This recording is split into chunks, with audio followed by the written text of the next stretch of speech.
together for one final battle. They are in number as the grains of sand on the shore. They marched in unholy array over the expanse of the earth and surrounded the camp of the saints and the beloved city. As they laid siege of the city, fire rained down from heaven and incinerated them.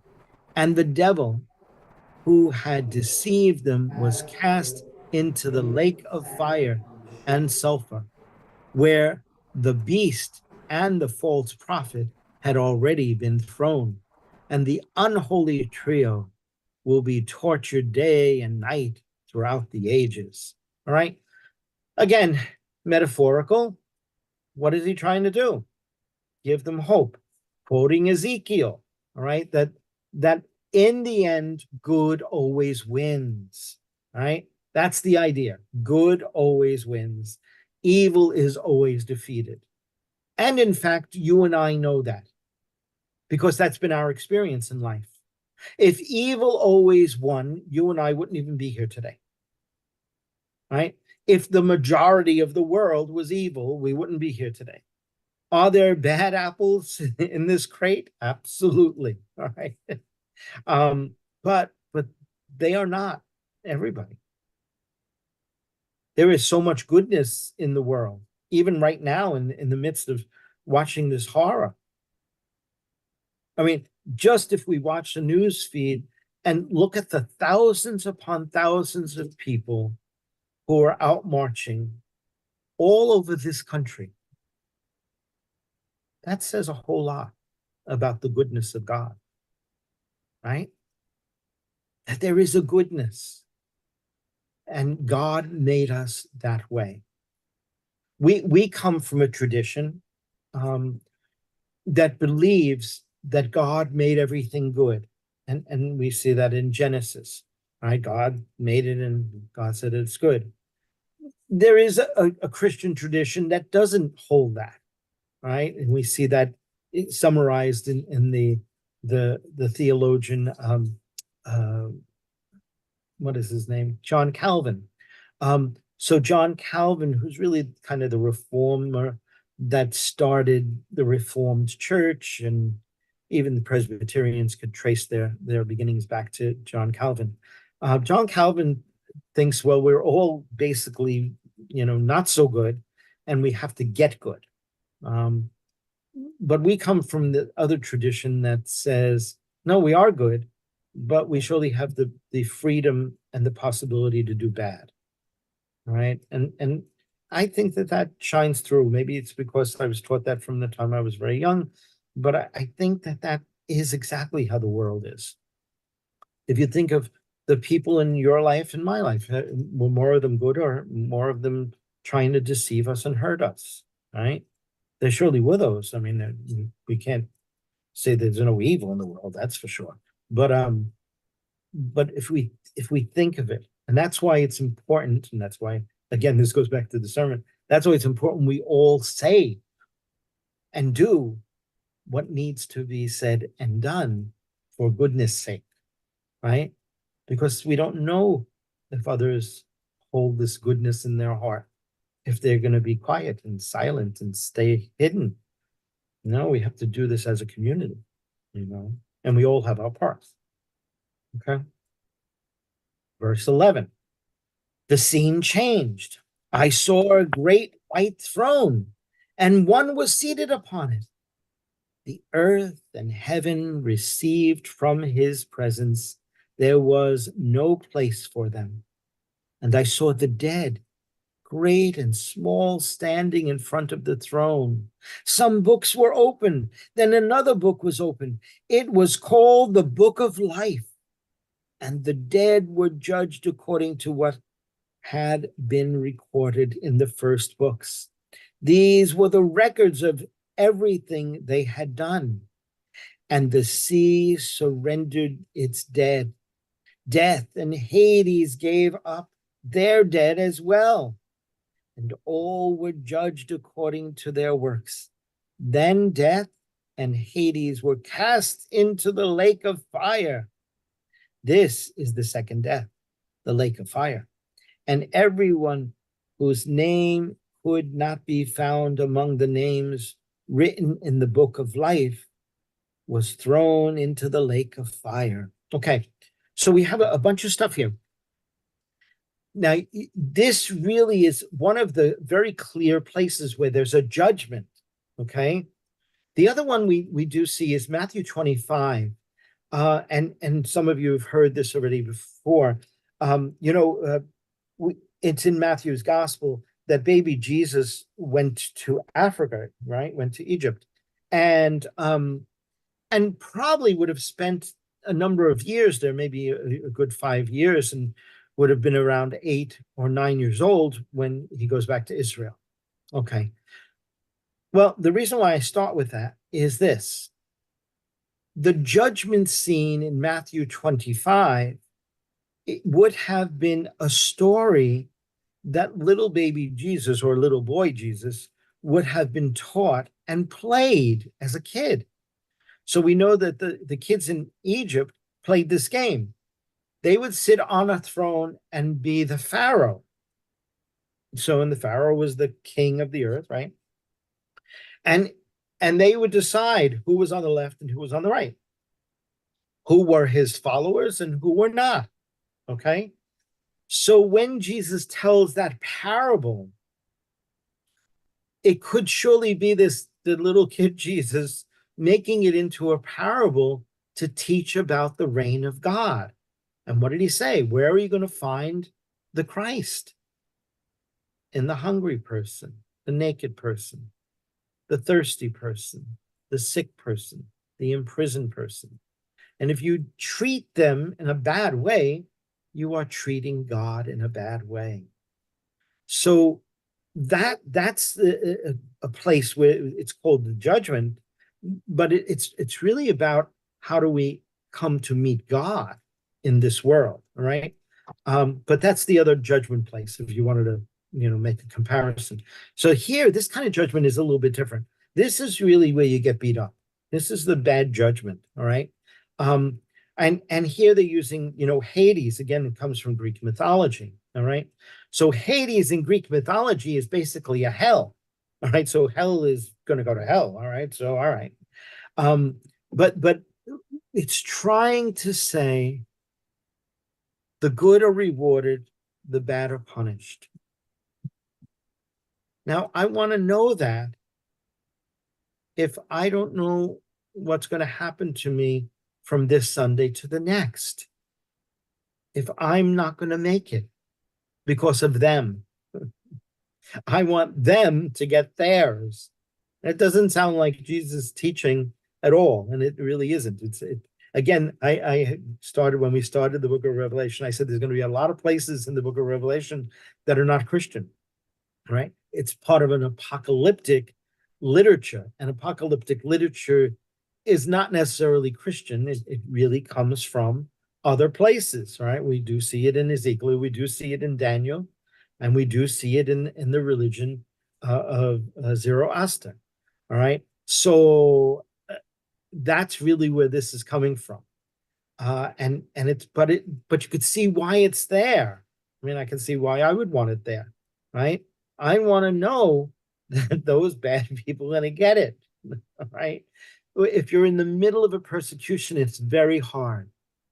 I was with a friend a couple of weeks ago, and we had studied liberation theology together. And we studied liberation theology, especially it was of South Central America. And of course, we were back in seminary in those days, so it was the early 80s.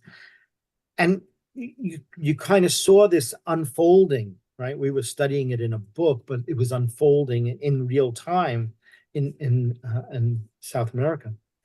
And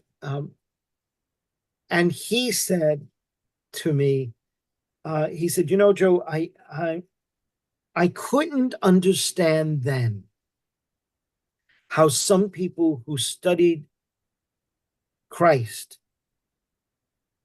followed Christ, some who even were Roman priests, would have picked up guns and gone with the rebels and not lived this theology, the liberation theology.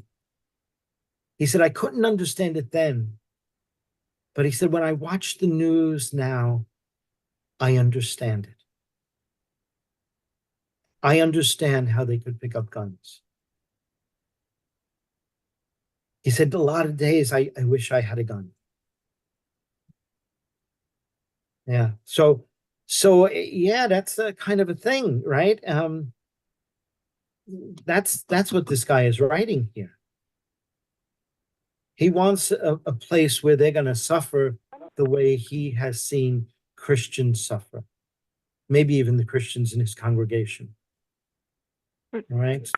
Yes, go ahead, Miss Curtis. Father, what I'm seeing here is that to follow the theology 100 or more percentage of it and stay with it, your life matters. Mm-hmm. And you could be Absolutely. in that tent with the theology coming through your nose, and a man is coming in the building to take you out. Yep, absolutely. Absolutely. Yeah, So at some point, there have to be a mixing of it. absolutely. Yeah. And of course, that ultimately is what happened in South America, right? Right. Sadly, many of those priests were killed, right? I mean, they were surely not the experts on using arms. Yeah, and there's even a scene, if anybody has ever watched the movie Romero. Um, it's a very powerful scene, and it's a movie worth, if you get Netflix or one of those things, it's on there, called Romero. And so he was the Archbishop of El Salvador, and um, and he visits in the movie some of those priests, and he says, "What you have done is lost God." See, Jesus in the way of Jesus is not the way of violence. Rome conquered through war and became victorious. Jesus conquers through love and forgiveness. And that's the way Jesus conquers. And I think that for us as Christians, I can't see any other way to do that, right? Because this is at the bottom of what it means to be a Christian. So to pick up arms would be to be like the empire. And we are saying no to the empire. There is only one Lord, and he's the Christ. Right? So to do even some of this crazy actions of our own country, of bombing Iraq, Iran rather, just a couple of weeks ago, and Venezuela, and I, with this craziness, it is not by violence that Christ works, but empire works that way. Right? We conquer by love. It's a little harder, takes a little longer, but it's real then. To imprison a people, to control a people doesn't mean that they're with you. It just means that you're in control. You're the bully, or you have the power over them. But that doesn't mean anybody's with you. As a matter of fact, it means probably they're all against you. Mm-hmm.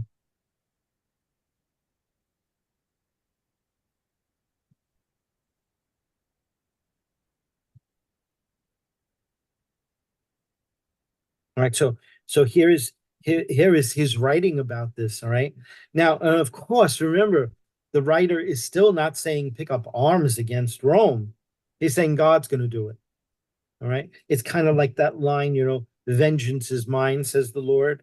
Right? Sometimes I've heard people say that to people who are their enemies because they really want something bad to happen to them, and they're not going to do it. That's what he's doing. That's exactly what he's doing. All right. And everyone whose name could not be found among the names were written in the book of life was thrown into the lake of. So everyone who held and used arms against Christians, who cut off those people's heads, who threw them into torture, who threw them among wild animals, who in any way tortured them, they should pay. All right. And but he's not saying you go and do it. He's saying God will take care of them, which is a wiser way to deal with stuff, because it does keep Christianity intact. You don't do any harm. Kind of like the Hippocratic Oath, right? Do no harm, right? Do no harm. Any thoughts?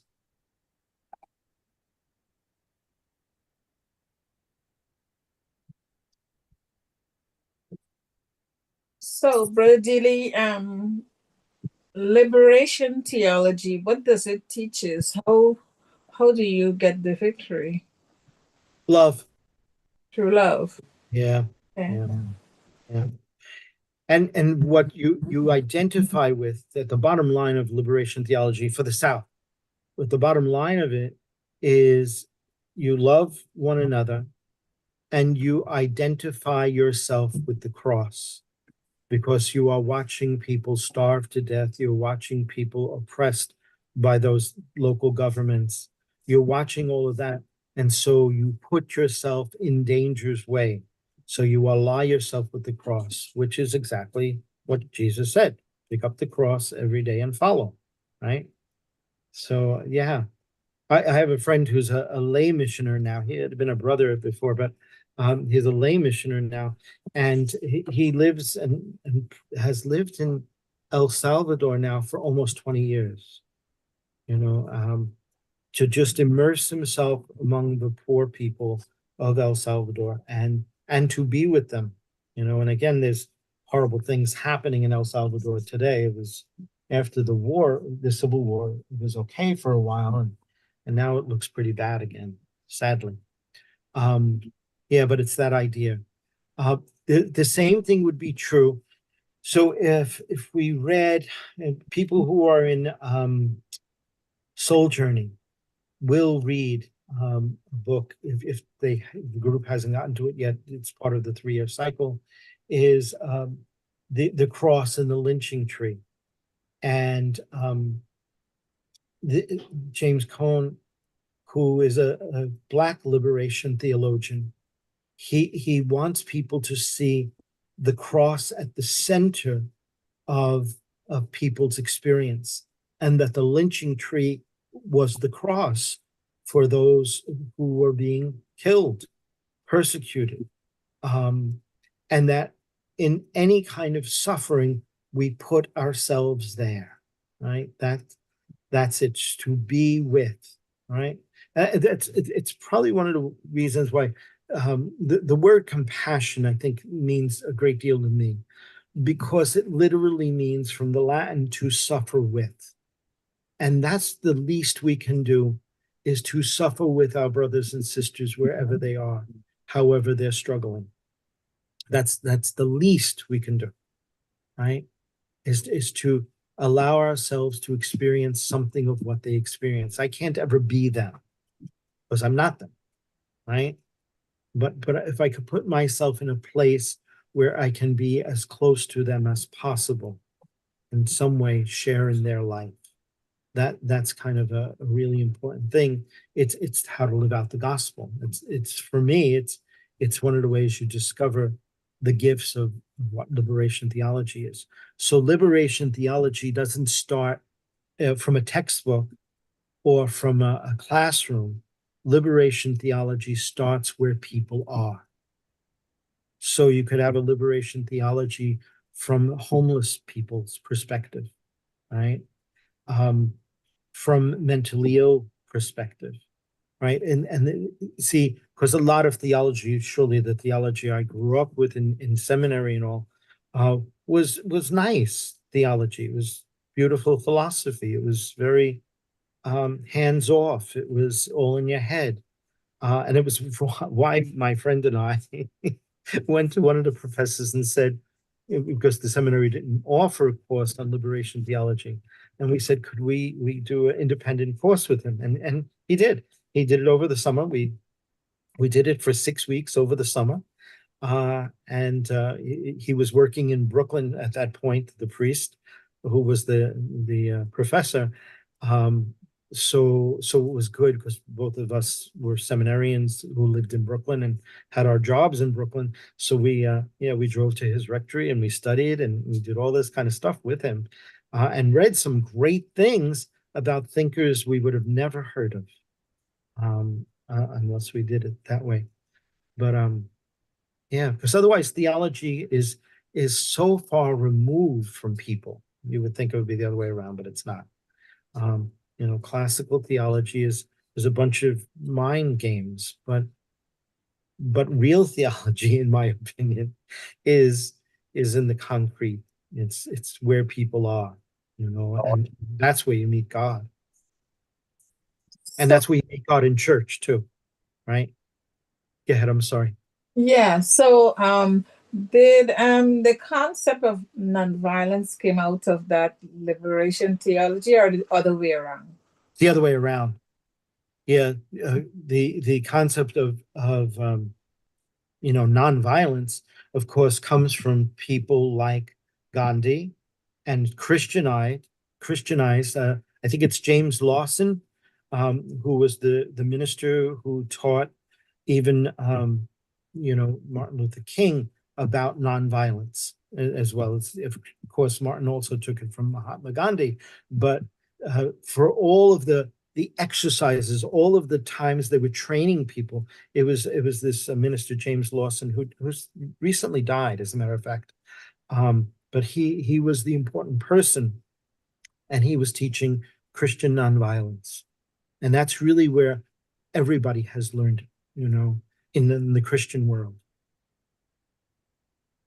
Okay. And surely the liberation theologians of the South looked to Martin Luther King from the North and learned it from him.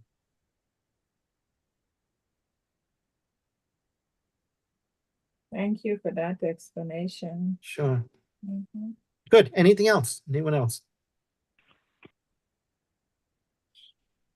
But Father Deal, Martin Luther King, he just didn't do that as a grown person. He started out as a young man, well trained, Mm-hmm. and well loved by people, by his parents especially. And so he grew into that and never lost the aim. He No. just continued with the That's aim right. until his death. Yeah. And he was, again, He was in his 30s, so he was young. That's right. Yeah. Yeah. And of course, he learned this method because he knew if a group of Black people had guns against the white so-called majority, they would be decimated. They'd be slaughtered. Absolutely. Absolutely. They had, Of course, yes. they had the So- financial backing, the money, Yeah. everything. Yes. So he Yes, says the only yes. way you're really going to be able to do this is you have to get them to bend their conscience. They Yes. have to begin to see how crazy this looks, right?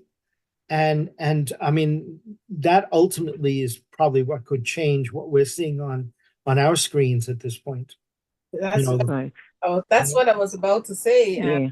We're hoping that It's a these beautiful thing. have a Yes. conscience. Father D, Yeah. where did you find the conscience, Father? Is there such a thing these days? Conscience? Yeah. Yes, it's there. It's I mean, there. folks are operating as if this. You can't see the conscience until somebody does something. Conscience is It's- something that you cannot It's just see. not operating the way it should. It Because should, part right. of this all right. is just All right, my you got me. my little pet peeve is that we haven't helped develop conscience, That's right. and for good or for bad, when I would imagine the majority of us that are on here, when we were younger, they knew how to do that, and they helped us to create what was right and what was wrong. That's not so easy to do anymore because there are more influences than your parents could ever be, right?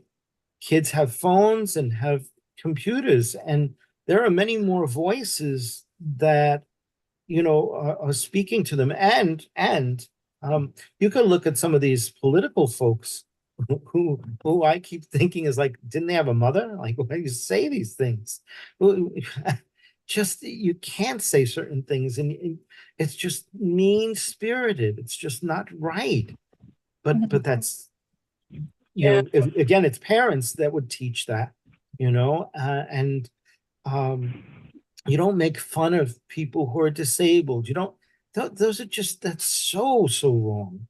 And that's basic conscience. Terribly wrong. Terribly Yeah. wrong. So, yeah, Terribly so wrong. we live in a tough time, and in many ways, the churches, not any one denomination, but the churches have given up on helping to form conscience, because so often the churches have been involved in things that are not good.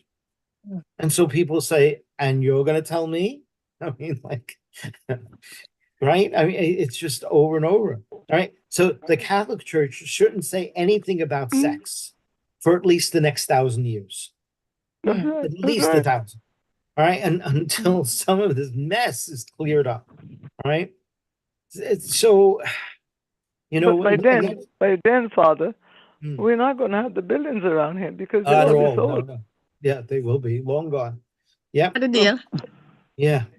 Father Dale, Yeah. I want to say something about Martin Luther King Jr. Yeah.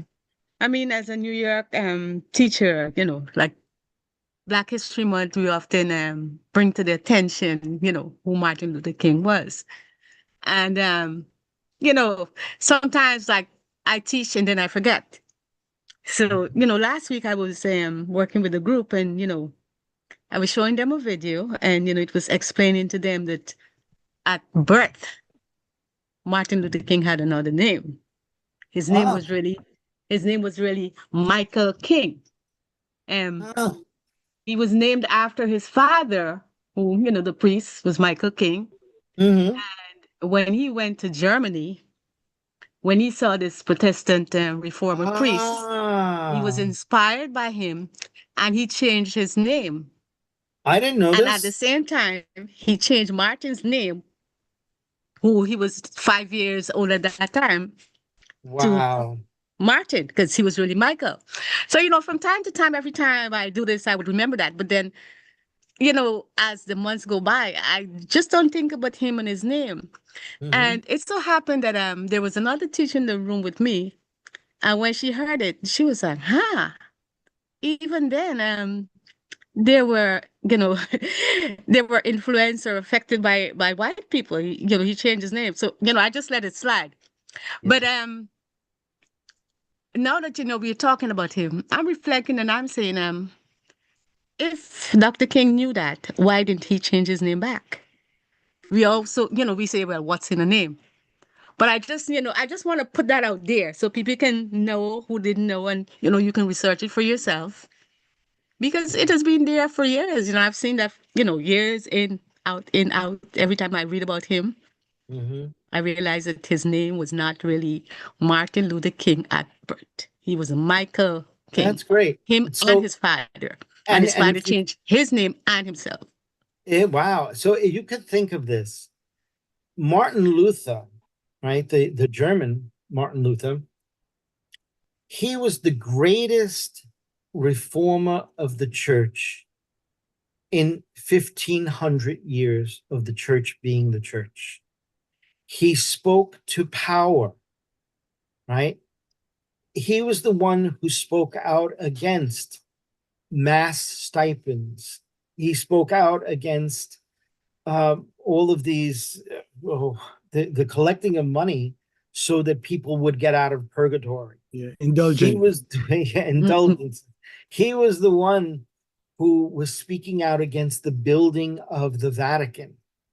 So if you wanted your son to be someone who spoke out against authority and power, against the systems, against the empire, which it was the Catholic Church was the evil empire of Martin Luther's day, and it had its all connections, right, to the Roman governments even then. Yeah, you would. So I don't know that it was surely, because he was white, but because of what he stood for. He really is one of the great reformers of the church. And if we think of, our Anglican tradition only exists because Martin Luther did what he did. If he didn't do what he did, King Henry VIII would have never had the guts to do what he did. Right. And none of the real church reformers. I mean, Henry VIII wasn't exactly a church reformer, but the real church reformers of England wouldn't have done what they did. If it wasn't for Martin Luther. So that's Yeah, also an important thing. Yeah. I didn't have a follow-up. I did not have a follow-up conversation, with that assertion that she made. I just let it pass. Yeah. But yeah. then again, when you think about it, Martin Luther King's father, even when he was at that age, he felt that his son was going to be great. Yeah. Because he Absolutely. gave That him I that know. name, give him That I that know. name, and the power That I in the know. name. Yep. Yeah, it speaks volume. Oh my God, it does. But The his Luther, his not father so much changed Martin, his but name. Luther. His father changed his name, and then Yes. because his father's name was Michael as well, he Yep. automatically changed his name Yeah, of course. to Martin Luther.